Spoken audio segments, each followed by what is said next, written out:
Time जाता है. Okay, Bismillah ar-Rahman ar-Rahim.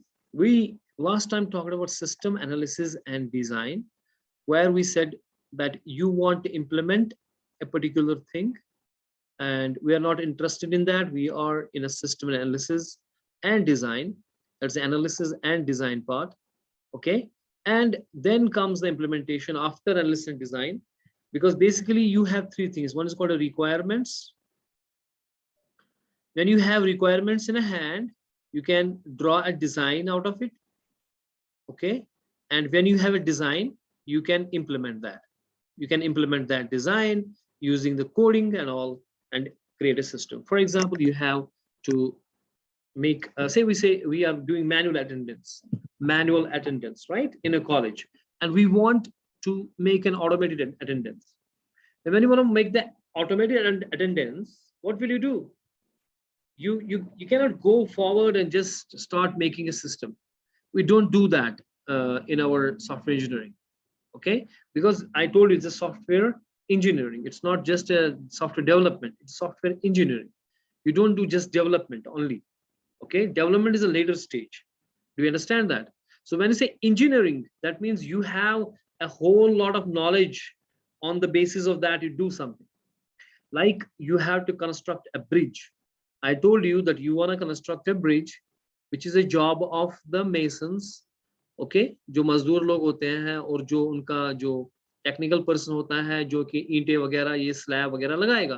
But it is not a process कि आप इंजीनियरिंग में जब हम बोलते हैं it's engineering department who hold this. There is a whole lot of knowledge which apply the paradigms, or we call them as a protocols or paradigms, to how to pave the bridge. So the bridge is not only to make the slab and all those pillars and all, but there is a lot of physics involved. Okay, how to do that. And before that, even I'm talking about the solution, that you have to apply the physics to make this bridge so that it will bear the load, it will not swing with the wind, it will sustain and all that. But before that, we have a lot of things to do. The people who want to build, because there's a funds which is to be applied for this bridge, are those funds available in our department or not? Okay, will this project hold or not? Is this necessary? Is this bridge okay? If we have other bridges there, will this bridge help us, or it is unnecessary project? And because maximum times projects without engineering, you have to abandon them. That's what we talked about last time. You abandon them because, for example, attendance management system, we want to build the online examination management system, or the automate the attendance in our college. Now we will not go on and start coding, and then we don't have a funds to pay to the developer. The developer who is developing will need a money.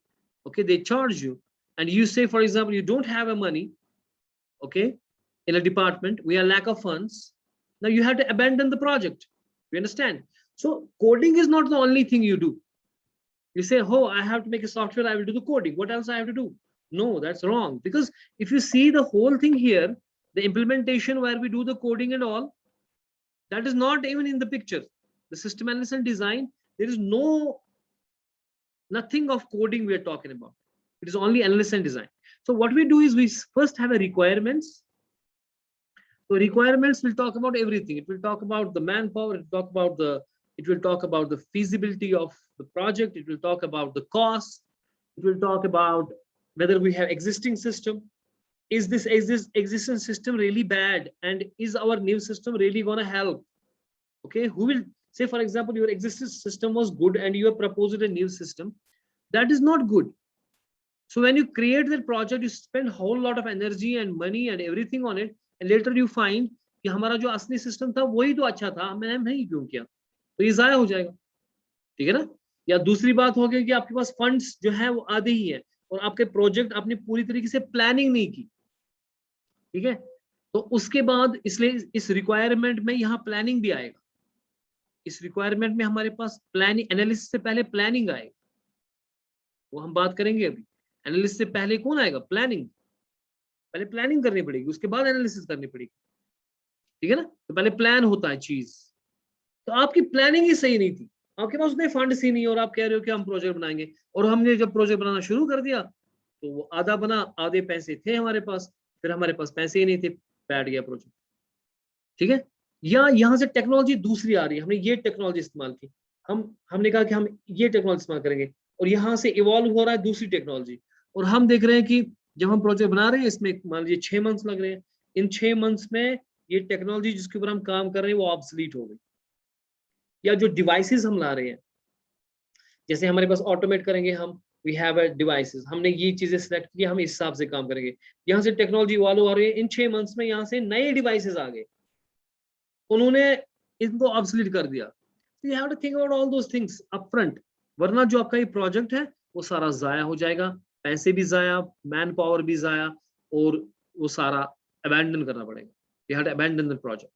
So एक engineering phenomena है जिसे हम कहते हैं पैराडियम्स और protocols, उनको अपनाना पड़ेगा अगर आपको कोई प्रोजेक्ट बनाना है। ठीक है, तो जब भी कंपनी सॉफ्टवेयर बनाते हैं तो वो इस तरह से नहीं बनाते तो उठ खड़े हो गए और कोड बना दिया, क्योंकि उसमें मैक्सिमम टाइम्स उसमें वो चीजें बनेंगी जो यूजर चाहता ही नहीं है या यूजर को जरूरत ही नहीं है। तो पहला काम जो होगा वो प्लानिंग से होगा। किससे होगा? पहले डिपार्टमेंट के अंदर प्लान होगा, एक प्लानिंग टीम होगा कि वो बताएगा कि हम ये चीज करना चाहते हैं अपने डिपार्टमेंट में, फॉर एग्जांपल या इस कंपनी के अंदर हम ये चीज करना चाहते हैं, हमारे पास ये प्रॉब्लम है, हम इसका ऑटोमेट करना चाहते हैं, इसका एक सिस्टम बनाना चाहते हैं। जैसे मैंने एक सिंपल कहा, हमारे पास एक एग्जामिनेशन मैनेजमेंट सिस्टम बनाना है, या हमारे पास अटेंडेंस मैनेजमेंट सिस्टम बनाना है, जो खुद अटेंडेंस मेंटेन करेगा, उसका शॉर्टेज निकालेगा, सारी चीजें करेगा। पहले इस चीज का प्लान होगा। बहरहाल अटेंडेंस मैनेजमेंट सिस्टम तो एक छोटा सा सिस्टम है, हमारे पास बड़े सिस्टम भी हो सकते हैं। एक हॉस्पिटल के अंदर मैनेजमेंट सिस्टम बनाना है, आईसीयू के अंदर सिस्टम बनाना है, हेल्थ मैनेजमेंट सिस्टम बनाना है, या बहुत बड़े प्रोजेक्ट हमारे पास हो सकते हैं।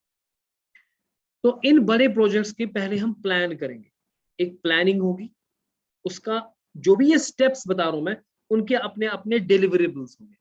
डिलीवरेबल्स का मतलब होता है कि उनका अपना अपना एक आउटपुट होगा, प्लानिंग का अपना एक डॉक्यूमेंट होगा, जो प्लानिंग रिपोर्ट आप दोगे। अगर प्लानिंग में जो आप कह रहे हो वो अप्रूव ही नहीं हो गया, तो आप एनालिसिस, डिजाइन और इम्प्लीमेंटेशन किस चीज की करोगे? सीधी सी बात है, प्लानिंग में ही आपने प्लान दिया प्रिंसिपल सर को, यहाँ पे डिपार्टमेंट के अंदर मैं प्रिंसिपल को प्लान दे रहा हूँ कि सर हम ये करना चाह रहे हैं, he is not approving it, so should we go for analysis and design? No. Should we go? हम जाएंगे एनालिसिस करने उस प्रोजेक्ट की? नहीं। तो इसलिए पहले प्लानिंग होगी, प्लानिंग के अंदर प्लानिंग कमेटी होगी, वो उन प्रोजेक्ट्स के ऊपर काम बताएंगे कि हम ये करने वाले हैं, हम वो उधर ये नहीं बोलेंगे कि हम क्या करने वाले हैं, कैसे करने वाले हैं, वो ये सिर्फ ये बताएंगे वहां पे कि हम ये करने वाले हैं, इसका अंदाजन ये रफ एस्टिमेट होगा, इसका ये कॉस्ट लगेगा अंदाजन, क्या हम ये करेंगे या नहीं करेंगे, should we go for it और नॉट। प्लानिंग में वो चीज होगी, ठीक है ना। उसके बाद उसकी एनालिसिस होगी उस प्रोजेक्ट की, वो मैं अभी बात करेंगे उसके बारे में। तो फिलहाल मैंने कहा कि आपके पास रिक्वायरमेंट्स पहले होंगी, रिक्वायरमेंट्स हम प्लानिंग और एनालिसिस से करते हैं, ये दो चीजें होती है मेरे पास, और उन रिक्वायरमेंट्स का फिर डिजाइन करते हैं। Design mean solution, you are not giving the solution, you are saying कि हम ये बना रहे हैं, तो आपने ये बनाया, ग्राफिकली बनाया या पेपर पे बनाया या कैसे बनाया आपने, वो बनाया आपने वो चीज जो सोल्यूशन है, और उसी डिजाइन को फिर इंप्लीमेंट करने के लिए हम कोडिंग करेंगे। ये समझ में आई? सो पहला क्या होगा, क्या पहले प्लानिंग होगी या एनालिसिस होगी? क्या होगा पहले? हाँ बोलो। प्लानिंग, उसके बाद एनालिसिस। जब प्लानिंग और एनालिसिस हो गया, उससे हमें क्या समझ आएगा? रिक्वायरमेंट्स। उस रिक्वायरमेंट्स का हम क्या बनाएंगे, यानी कि हमारे पास फॉर्मुलेशन ऑफ प्रॉब्लम भी होगी इसमें, that's called formulation of problem, कि हम चाहते क्या है, हम करना क्या चाहते हैं, हम बनाना क्या चाहते हैं, वो सारा जो है इस रिक्वायरमेंट्स में होगा। और उसमें सिर्फ ये नहीं कि हम चाहते हैं कि हम फॉर एग्जाम्पल मैं ताजमहल बनाना चाहता हूँ, तो is it feasible, do I have funds? हम इस कॉलेज की एक बहुत बड़ी लाइब्रेरी बनाना चाहते हैं, तो चाहते तो हम कुछ भी है, लेकिन क्या वो चाहना पॉसिबल भी है, वो भी इस रिक्वायरमेंट के अंदर। Is it possible, taking into account कि do we have funds, do we have man power, do we have requirement, do we need that? अगर हम लाइब्रेरी ऑलरेडी है, do we need the next library और not? Will it be helpful? अगर हमारे पास पैसे हैं भी, फर्ज कीजिए हमारे पास पैसे हैं, we can do that, but is it feasible, is it possible solution to make another library? तो ये सारी चीजें भी रिक्वायरमेंट्स के अंदर हो। तो उन रिक्वायरमेंट्स के से हमें पता चलेगा कि भाई साहब कि मुझे सिस्टम क्या बनाना है एग्जैक्टली, हम बनाना क्या चाहते हैं हमें पूरा पता है, हम बना भी सकते हैं वो भी पता चल गया।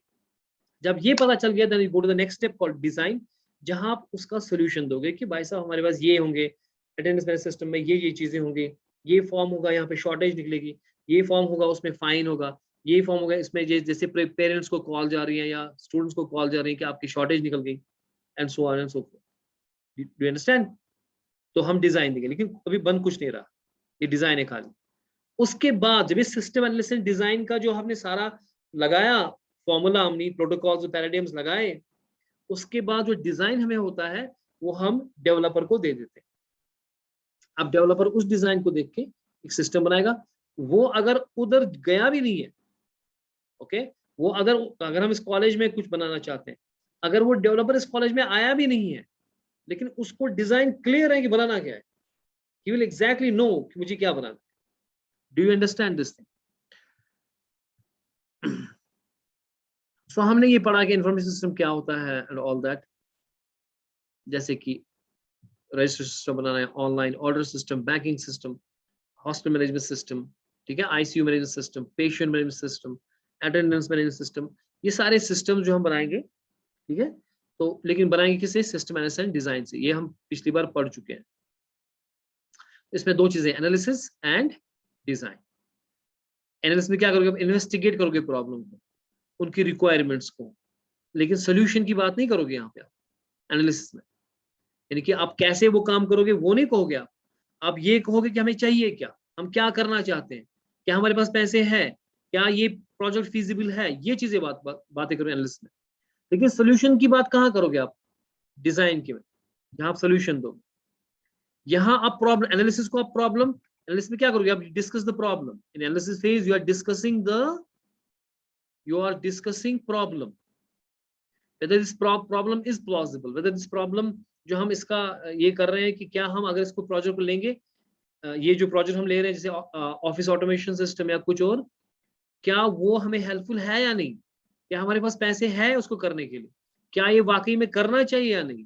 लेकिन उसके बाद जब हमने ये इसका आंसर दिया कि yes, then you want a design जहां आप सोल्यूशन दे रहे हो, आप उन रिक्वायरमेंट्स को फुलफिल कर रहे हो, लेकिन इंप्लीमेंटेशन नहीं कर रहे हो, but you are not implementing, you are only giving a design. उसमें बता रहे हो कि ये चीजें मेरे पास होंगी, ठीक है। उस डिजाइन को पकड़ के हमें इंप्लीमेंटेशन करनी है, ठीक है, यूजिंग द कोडिंग। फिर टेस्टिंग करेंगे उसका, ठीक है, फिर सपोर्ट भी देंगे हम उसका, उस प्रोजेक्ट का सपोर्ट देंगे हम, क्योंकि जो भी प्रोडक्ट होता है उसका सपोर्ट होता है। जैसे आपके कोई भी सर्विस जैसे हो या कुछ भी हो, जैसे एयरटेल है तो उसका कस्टमर केयर है जो सपोर्ट दे रहा है। आपने सैमसंग का फोन लिया, फिर अगर खराब हो गया तो उससे सपोर्ट भी आता है, ठीक है। तो इंप्लीमेंटेशन में तीन चीजें होती हैं। फिर उसके बाद आप एक तो आप इंप्लीमेंट करोगे यूजिंग द कोडिंग, उसके बाद उसको टेस्ट करोगे कहीं बग तो नहीं है वगैरह वगैरह, टेस्टिंग करके वो फाइनल प्रोडक्ट बनाओगे आप। उसके बाद आप सपोर्ट भी दोगे, यानी कि अगर अब वहां पे डेवलप जो आपने यहाँ पे सिस्टम इंस्टॉल किया इस कॉलेज के अंदर, अब उसको ट्रेनिंग भी देनी पड़ेगी ना कि लोगों को कि आप कैसे इस्तेमाल करोगे। अब उसमें प्रॉब्लम्स आ रही हैं, आधे लोगों को समझ नहीं आ रहा कि नॉन टेक्निकल लोग इस्तेमाल कर रहे हैं। आपने अटेंडेंस मैनेजमेंट सिस्टम बना दिया फर्ज कीजिए, अब हमने ये लगाया कॉमर्स डिपार्टमेंट के अंदर। अब कॉमर्स उनको आईटी का पता नहीं, उनको समझ ही नहीं आ रहा, उनको सपोर्ट देना पड़ेगा ना, उनको बोलना पड़ेगा ना कि यहाँ पे ऐसा होता है, कि फिर वो कॉल करेंगे, सर मेरे को समझ नहीं आ रहा ये क्या बटन है, इससे क्या होता है। तो we also need to give support to that system. तो हम उनको बताएंगे फिर कि ये बटन ये होता है, जब तक कि वो उसमें एक्वेंट नहीं होंगे। That is support is also important. तो system analyst is the person who do the system analysis. ये हम पढ़ चुके हैं। And we have also read कि अगर हम सिस्टम एनालिसिस नहीं करेंगे तो क्यों जो हमारे जो प्रोजेक्ट्स होते हैं वो कैंसिल होते हैं, अबैंडन करने पड़ते हैं एंड ऑल दैट, ठीक है। जैसे कि जो सॉफ्टवेयर हॉरर स्टोरीज, इसके बारे में पढ़ चुके हैं हम कि बैंक ऑफ अमेरिका, बीमन बॉम्बर, ये स्लाइड में दूंगा आपको, आप फिर से पढ़ना इसको। और ये वो फेल्यूर्स हैं because of lack of system analysis design, proper system analysis design, that we had a lot of failures in IT projects. और सारे के सारे जो ये प्रोजेक्ट्स होते हैं सिस्टम एनालिसिस डिजाइन की वजह से ही फिर अबैंडन करने पड़ते हैं। ठीक है, इसलिए हमें जरूरत है रिक्वायरमेंट्स की एंड डिजाइन। तो रिक्वायरमेंट मैंने मैंने दो चीजें बोली आपको। रिक्वायरमेंट में क्या क्या बोला मैंने, आते हैं दो चीजें, क्या क्या आएगा, एक तो आएगा प्लानिंग और उसके बाद एनालिसिस। बेसिकली इसमें एनालिसिस आता है, रिक्वायरमेंट में बेसिकली एनालिसिस आता है, लेकिन प्लानिंग भी है इसका पार्ट, क्योंकि पहले प्लानिंग ही होगी। तो फिर मैंने देखा कि यूजर क्या बोलता है कि बाकी क्या समझते हैं, इस डायग्राम से हमने वो समझा पिछली बार। ठीक है, ये सारी चीजें हमने पढ़ी, तो इसलिए मैं आगे चलता हूं। अब इसमें जो हमारा नेक्स्ट टॉपिक इसका असल में है वो है SDLC, software development life cycle. तो सॉफ्टवेयर डेवलपमेंट का एक लाइफ साइकिल है जहां पे आप ये सारे स्टेप्स को करते हैं।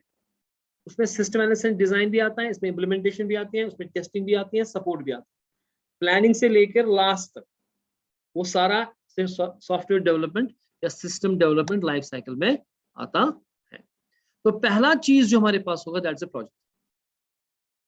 ओके, जो प्रोजेक्ट है वो वही है जो प्रॉब्लम आपको है, जो आप सॉल्व करना चाहते हैं। चाहे मैंने कहा कि ऑफिस ऑटोमेशन सिस्टम, मैंने कहा आपसे हमारे पास डिजीज मैनेजमेंट सिस्टम है, हॉस्पिटल मैनेजमेंट सिस्टम है, जो भी आप सिस्टम बनाना चाहते हैं, जिसका जो भी आपकी प्रॉब्लम इन हैंड है, वो सारे का सारा वो हमारा प्रोजेक्ट है जो आप प्रोजेक्ट करना चाहते हैं। ठीक है, उस प्रोजेक्ट के फेजेस होने वाले, स्टेप्स होने वाले, ठीक है ना। तो क्या स्टेप्स होंगे, पहले होगी पी। What is P? पहला पी होगा, what is that? Planning. Planning के बाद ए होगा, व्हाट इज ए? शाबाश बोलो। ए के बाद क्या होगा? डी। डिजाइन। डिजाइन के बाद क्या होगा? इम्प्लीमेंट। यही इसके फेजेस है, और हर फेज के अपने अपने डिलीवरेबल्स हैं। डिलीवरेबल्स मतलब आउटपुट्स है। ओके, कि आपने प्लानिंग की तो क्या वहां से कोई डॉक्यूमेंट बनेगा ना, आपने एनालिसिस की, वो एनालिसिस कहाँ पे रखोगे, उसमें कोई डॉक्यूमेंट बनेगा ना। इसमें एक स्पेसिफिक डॉक्यूमेंट्स होते हैं, उनकी अपनी एक टेक्निक होती है राइट करने की, ठीक है, हर एक चीज की। इसीलिए आप DFTs वगैरह पढ़ोगे इसके बाद। जैसे आपने डेटाबेस में पढ़ा होगा, डेटाबेस बनाते तो पहले ER डायग्राम बनाते हैं, एंटिटी रिलेशन डायग्राम बनाते हैं, हम नॉर्मलाइजेशन करते हैं वगैरह वगैरह, तो वो डॉक्यूमेंट्स बनते हैं ना। ठीक है, उसके बाद ही आप उसका डिजाइन बनाओ, वो हो गया डिजाइन उसका डेटाबेस का। उसके बाद ही आप उसको डेटाबेस को SQL वगैरह उसमें, ओरेकल में उसमें फिर लिखोगे आप क्वेरीज, फिर बनाओगे वो डेटाबेस। लेकिन पहले ER डायग्राम्स होनी चाहिए ना, समझ में आई?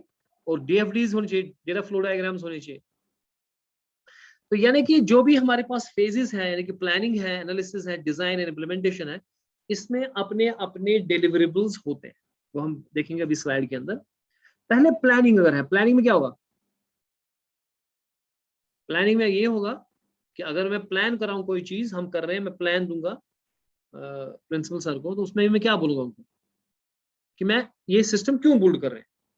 मैं उसको बोलूंगा सर हमें आउट ऑफ जो है एग्जामिनेशन सिस्टम बनाना है या ऑफ अटेंडेंस मैनेजमेंट सिस्टम बनाना है। तो प्लान में मैं क्या बोलूंगा कि भाई हम ये क्यों कर रहे हैं, why we build this system. भाई साहब जो हमारा मैनुअल सिस्टम है वो टाइम कंज्यूमिंग है, उसमें अटेंडेंस करने में पहले हाफ बहुत सारा टाइम उसी में जाता है, और फिर हमें मैन्युअली उसमें देखना पड़ता है कि कौन स्टूडेंट की शॉर्टेज है, किसकी बेस्ट है, उसमें बहुत टाइम लगता है। तो हमारे पास अगर ऑटोमेटेड अटेंडेंस मैनेजमेंट सिस्टम होगा, वो खुद ब खुद ये सारे काम करेंगे। जैसे वाइज ऐप में हो रहा है हमारे पास, वाइज ऐप में खुद ही दिखा रहा है कि किसने अटेंडेंस की, कितनी मंथली रिपोर्ट आता है। तो उसमें भी अगर हम ऑटोमेट करेंगे पूरा, तो हमें बताएगा कि किस किस स्टूडेंट की अलार्म बजेगी कि भाई ये स्टूडेंट जो है बहुत एब्सेंट रहा है, इनको स्ट्रिक ऑफ करना है या लाइक दैट। ठीक है ना, तो वो सारे एक बेटर सिस्टम होगा जो कि हमें हेल्प करेगा। As a teacher we should know कि कौन स्टूडेंट क्लास के अंदर है, क्योंकि आप क्लास देते हैं, कभी कोई आता है कभी कोई आता है, तो टीचर को पता नहीं चलता कि कौन स्टूडेंट रेगुलर है कौन नहीं है। ठीक है, तो ये प्लानिंग में सारा आएगा कि हम बता रहे हैं इसके फायदे क्या है, कि हम क्यों कर रहे हैं सिस्टम। अब एनालिसिस में क्या करेंगे हम कि इसमें क्या क्या चीजें हैं, कौन कर रहा है, क्या कर रहा है, व्हाट, व्हेन, और ये सिस्टम कहाँ पे लागू होगा, वो सारी चीजें एनालिसिस के अंदर, उसका कॉस्ट वगैरह, वो सारी feasibilities, plausibilities, possibilities and everything will be there. और जब वो सारा मिल गया, आपको रिक्वायरमेंट्स मिल गए, तो ये सारी चीजें जो करके आपको क्या मिल गई, रिक्वायरमेंट्स। अब रिक्वायरमेंट्स सारी आ गई हैं, तो अब आप डिजाइन बनाओ। डिजाइन में बताओगे आपकी, आप डिजाइन में क्या बताओगे कि आप इस सिस्टम कैसे करो। जैसे कि आपको मकान बनाना है, आपको एक मकान बनाना है, ठीक है, मैं कहता हूं मैं एक मकान बनाऊंगा। पहले मैं प्लान करूंगा ना, मुझे मकान बनाना है, पहले काम क्या होगा, प्लानिंग का। यार मेरे मकान बनाना है, मैं अपनी फैमिली से डिस्कस करूंगा that we are going to make a house, new house. लेकिन पहले हम क्या करेंगे, पहले ये सोचेंगे कि हम, कि भाई साहब जो मैं नया मकान बनाऊंगा, क्या जो मैं एग्जिस्टिंग मकान जो मेरा है, क्या वो बुरा है, क्या उसमें प्रॉब्लम्स है, और जो मेरा नया मकान बनाऊंगा मैं उसमें इन्वेस्ट करूंगा 2-3 करोड़ रुपए, क्या वो फायदा मुझे देगा। पास में आई, क्या हमारे पास उतने फंड्स है कि हम उसके ऊपर जाएंगे। अब एनालिसिस में क्या करेंगे हम, कि हम पूरी एनालिसिस करेंगे कि मकान बनाने के लिए क्या क्या करना चाहिए। भाई हमारे पास सीमेंट इतना क्या आएगा, हमारे पास ये करने हैं, आजकल डिजाइन ये है, आज ऐसा करते हैं, किचन यहाँ रखते हैं, उसकी मॉड्यूलर किचन होता है, फिर उसके ये होते हैं, उसके एनालिसिस हम करेंगे ना, तब जाके जब मेरे को पूरा पता होगा कि मैं बनाना क्या चाहता हूँ। क्योंकि हर एक बंदे के अपने अपने टेस्ट, जैसे मेरे टेस्ट है कि मेरे पास एक जिम्नेजियम होना चाहिए। I need one gymnasium in my house, that's important, ठीक है, for me. I need a one room for table tennis, ठीक है, I need one room important for the gymnasium, okay. I need a garden where I will, because I'm a freak of a, because I'm a freak in terms of no putting up the fruit plants. So I need a orchids, home orchid, pedestrian orchid in my house. लेकिन जो दूसरा बंदा होगा उसकी totally different liking हो, उसका lawn जो होगा उसमें वो फ्रूट ट्रीज नहीं, उसमें वो डेकोरेटिव ट्रीज लगाएगा। मेरी टोटल डिफरेंट है, मैं उनको उखाड़ दूंगा और वहां पे लगाऊंगा फ्रूट ट्री, ठीक है। मेरे पास जिम्नेजियम होना चाहिए, दूसरा बंदा जो है वो, उसको तो म्यूजिक एंड ऑल उसका वो है, तो उसको एक बड़ा सा ऑडिटोरियम काइंड ऑफ थिंग चाहिए, जहाँ पे वो सिनेमेटोग्राफी वगैरह हो जाएगा। तो डिफरेंट टेस्ट होंगे ना, तो एनालिसिस में यही पता चलेगा कि हम, मुझे क्या चाहिए, ठीक है, और क्या मेरे पास वो पैसे हैं। Is this project plausible project कि मैं उसको लेना चाहिए, मेरे पास उतने पैसे भी है, मेरे पास उतने रिसोर्सेज भी है, और मेरा जो घर है जो एग्जिस्टिंग है उसमें ये प्रॉब्लम्स है, मेरे पास ये चीजें नहीं है, और मुझे अब नया घर बनाऊंगा वहां पे ये चीजें होंगी।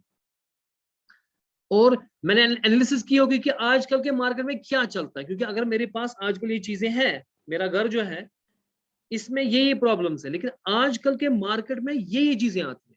अगर मैं एनालिसिस नहीं करूंगा और डायरेक्ट घर बनाना शुरू करूंगा, तो मैं घर बनाने के बाद सोचूंगा भाई आजकल तो ये होता है, इसमें ये करना था, उसमें वो करना था, ठीक है, बात समझ आ रही है। सो इसलिए एनालिसिस एंड प्लानिंग, रिक्वायरमेंट्स हो गए।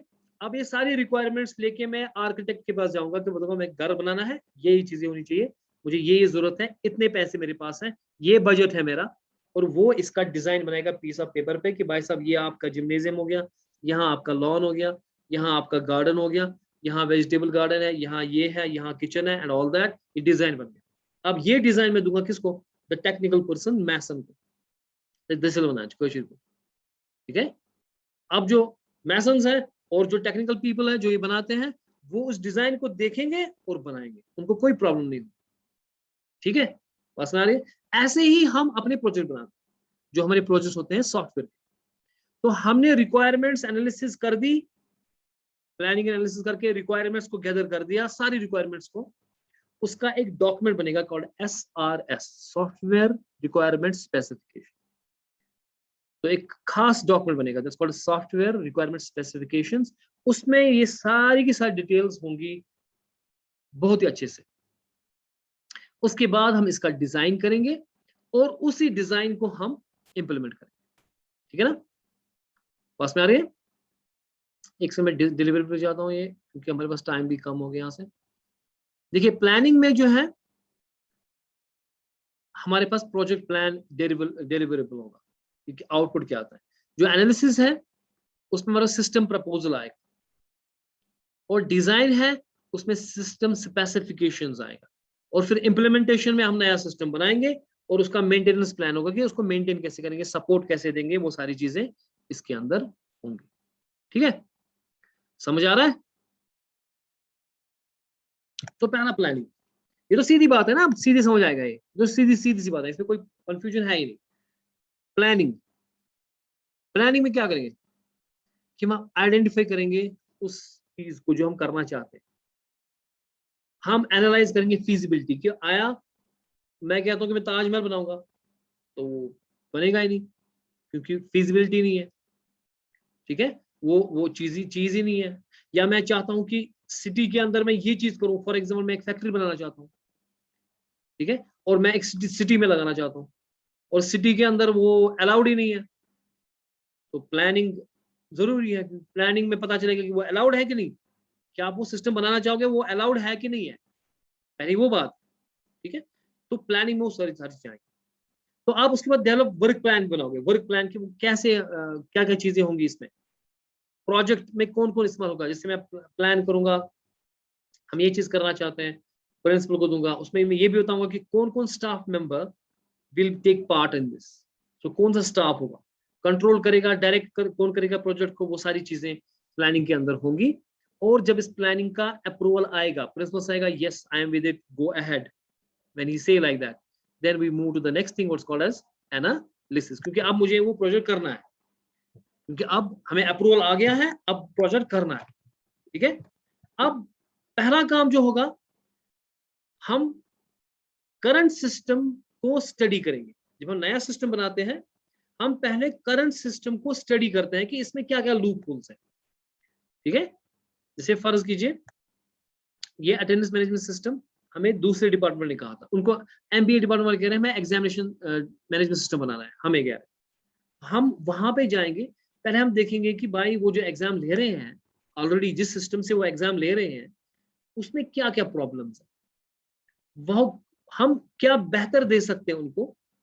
पहले वो तभी मैं बता सकता हूं उनको कि मैं क्या बेहतर दूंगा, जब मैं पहले उनके एग्जिस्टिंग सिस्टम को अंडरस्टैंड करूंगा, है ना। As a developer, as an analyst, sorry not a developer, as an analyst I will go there into the department and see कि वो कैसे काम कर रहे हैं, ठीक है। तो इसलिए करंट सिस्टम के ऊपर काम करना जरूरी है। और उसके बाद मुझे पता चला कि मैं नए सिस्टम जो बनाऊंगा उसके क्या क्या, कैसे मैं नया सिस्टम बना सकता हूँ, तो क्या मैं दे सकता हूँ। तो हम उनके पास रिक्वायरमेंट गैदरिंग करेंगे, because I will go there. जैसे फॉर एग्जाम्पल हम ऑफिस में जाएंगे, वहां पे क्लर्क्स हैं, वो काम कर रहे हैं फाइल्स के ऊपर and all, and they want it all automated. What is the first thing I do, I will go into the office and see how they work, जिनका ऑलरेडी सिस्टम है वो कैसे कर रहा है। उसके बाद मैं रिक्वायरमेंट्स देखूंगा कि मेरे पास क्या रिक्वायरमेंट, वो कैसे करूंगा। I will ask them the questions कि अच्छा आप कैसे करते हो। I will talk to clerk, अच्छा आप बताओ मुझे क्या कर रहे हो आप, मैनुअल कर रहे हो या अच्छा ठीक, आपको कब रिपोर्ट चाहिए होती है, आपने कैसे करना होता है। फिर सर हमें प्रिंसिपल को भेजना होता है, फिर ये होता है, मैं ओ आप तो ईमेल कर सकते हो, मैसेज कर सकते हो, ठीक है। मुझे साथ में उसका ये भी आ रहा है दिमाग में कि क्या हम नया सिस्टम क्या बना सकते हैं, नए आइडियाज आएंगे हमारे पास। वो तब है कि मैं इंटरव्यूज करूंगा और क्वेश्चनियर बनाऊंगा, उनको पूछूंगा वहां पे। तो उस प्रोसेस की मॉडलिंग करूंगा मैं, जो वहां पे हो रहा है और मैं करने जा रहा हूँ। और उसके बाद डेटा मॉडलिंग, यानी कि मुझे क्या प्रोसेसेस करनी है, और मेरे पास डेटा, जैसे वहां पे जो फाइल्स बनेंगी, वहां पे फाइल मुझे वो उसका डेटा क्या क्या रखना पड़ेगा। जैसे वो बताएंगे भाई साहब हमें एडमिशन को ऑटोमेट करना है, तो स्टूडेंट्स मेरे पास देख रहा हूँ मैं, उनका फील्ड्स क्या क्या है, रोल नंबर क्या आ रहा है उनका, ये आ रहा है वगैरह वगैरह, जो मुझे वहां पे जरूरत होगा एडमिशन के वक्त, ठीक है। वो सारी चीज का डेटा जो है उसकी मॉडलिंग करूंगा। और जो प्रोसेस है कि वो सारी प्रोसेस कैसी होगी, उसकी भी मॉडलिंग करूंगा, यानी कि मैं क्या करना चाह रहा हूं वहां पे, वो हो गया प्रोसेस की मॉडलिंग। और किन के बारे में डेटा जमा होगा, यानी कल जाके अगर मैं डेटाबेस मैनेजमेंट सिस्टम बना रहा हूं, इस सिस्टम का डेटाबेस मैनेजमेंट सिस्टम बनाऊंगा या फाइल मैनेजमेंट सिस्टम बनाऊंगा, जो भी बनाऊंगा वहां पे, लेकिन किसके बारे में, वो डेटा क्या होगा वो भी मैं अंडरस्टैंड करूंगा, ठीक है ना। जब मेरे को ये सारा चीज मिल गया, उसके बाद then I will go to the which part, the design, ठीक है। I will little bit stop here because my time is over little bit, अब 1 मिनट खाली है। मैं इसके ऊपर काम करता हूँ कि मैंने यहाँ पे क्या बोला आपको, कि मैं प्लानिंग करूंगा, इनसे मुझे रिक्वायरमेंट्स मिलेंगी, ठीक है। और रिक्वायरमेंट के बाद डिजाइन करूंगा, और डिजाइन के बाद मैं उस चीज को इम्प्लीमेंट करूंगा। इम्प्लीमेंट मेरे पास क्या आती है, कोडिंग आती है, टेस्टिंग आती है, और देन सपोर्ट।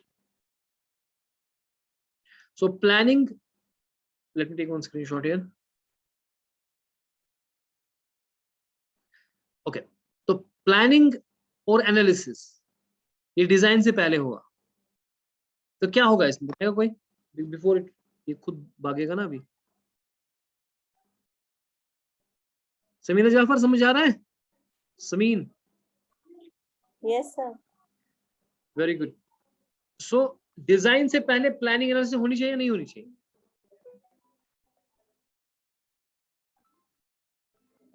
क्या बोल रहे हैं आप, होनी चाहिए या नहीं होनी चाहिए? डेफिनेटली होनी चाहिए। अगर प्लानिंग क्यों जरूरी है एनालिसिस से पहले? क्योंकि अगर प्लान अप्रूव नहीं हुआ तो आप खामखा में उस सिस्टम के ऊपर एनालिसिस करोगे, मेहनत करोगे। Will it be feasible to do analysis without planning?